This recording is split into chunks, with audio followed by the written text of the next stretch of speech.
साले 6 की 6 गोलियां घुसड़ूंगा पेट में। वो 3 बड़ी वाली बंदूकें कहाँ हैं? वो हाँ वो तो मैंने बेचा।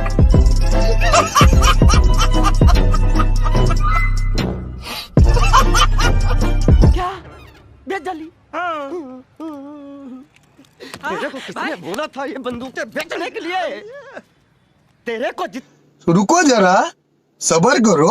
बोला धक्का बुक्की नहीं करने का, आराम से लेने का।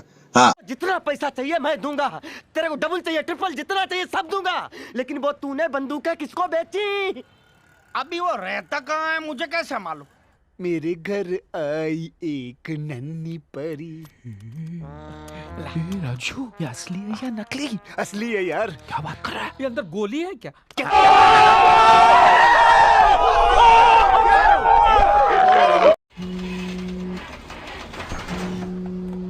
आ रहा हूँ बहनचोद, गाना घुस जाओ इंसान के। हाँ है, बहुत अंदर है लेकिन।